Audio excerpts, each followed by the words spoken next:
বন্ধুরা, এগুলো হচ্ছে আমাদের পাপের ফসল।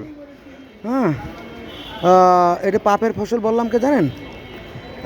আমি 1996-97 সালে তেজকুনিপাড়া, মানে ঢাকার যে ফার্ম গেট তার পাশে তেজকুনিপাড়া 250 হাকিমের মেসে থাকতাম।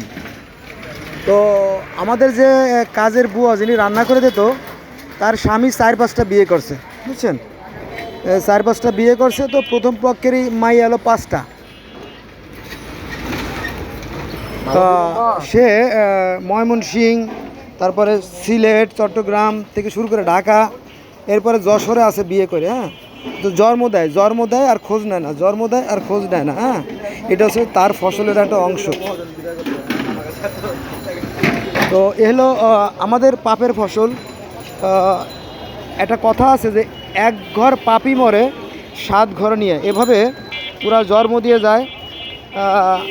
এই 10 মিনিটের আনন্দের লাগে আনন্দ করে চলে যায়। তারপরে দেখা যাচ্ছে যে এদের জন্ম হয় কোনো কালভার্ট, কোনো ব্রিজ, কোনো নদীর পাড়ে, অথবা কারো রাস্তায়, বা হ্যাঁ ব্রিজের নিচে, ইত্যাদি ইত্যাদি।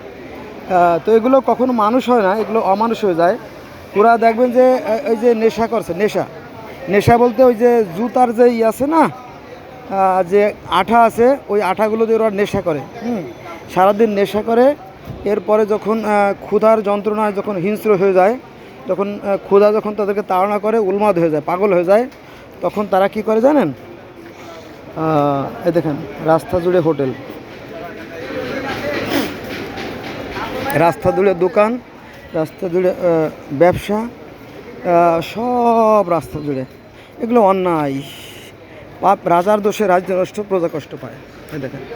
যাক, যারা বলতেছিলাম যে এভাবে আপনার রাস্তাঘাটে জন্ম দিয়ে ফেলাই রাখে, পরে ওরা মানুষ তো হয় না, বরং মানুষের জন্য ক্ষতিকর হয়ে যায়, ভয়ঙ্কর ক্ষতিকর হয়ে যায়, বিষাক্ত হয়ে যায়, পরিবেশ বিষাক্ত করে ফেলে।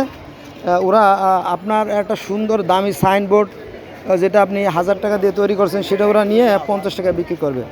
হ্যাঁ, আপনার লাখ টাকার ক্ষতি করবে। আপনার লাখ টাকা খরচ করে আপনি একটা সাইনবোর্ড তৈরি করছেন, সে তার কাটে নিয়ে তারা বিক্রি করবে। হ্যাঁ, আপনি একটা আর্থিন মানে তামার বিশাল একটা তার আপনি মাটির সাথে শেষ করছেন, ওরা ওইটা রশি দিয়ে টেনে, শাবল দিয়ে খুশিয়ে ওইটা বের করে ওরা নিয়ে বাইরে বিক্রি করবে। মানে ওরা শুধু সমাজের ক্ষতিই করবে। ওদের দ্বারা কখনোই কোনো কল্যাণ আশা করা যাবে না। হ্যাঁ, এই তো কিছুদিন আগে আমি একটা করছিলাম, এই ধরনের ওই নেশা করতেছিল। নেশা করলে আমি ওইটা ভিডিও করতে গেছি, আমার পর সাপের মতো ফোঁস মেরা চাই। হ্যাঁ, তোরা ভিডিও করতে গেছি, তোর মোবাইল কেড়ে রাখবো, তোরা বাঁধিয়ে রাখবো, ইত্যাদি ইত্যাদি। বললাম, বাবা তোমার দেখে আমার তো ভীষণ মায়া হয়েছে, তোমার জন্য কষ্ট হয়, তোমরা এভাবে এলোমেলো জীবনযাপন করো, এই জন্য আর কি করলাম। তো তারে আমার 50 টাকা দিয়ে নিজেরে সালাই নিতে হলো, মানে আমারই সালাইতে হলো। মানে ওরা এতটা বিপজ্জনক, বিষাক্ত আর কি। যাক, আল্লাহ আমাদের হেদায়েত করুক।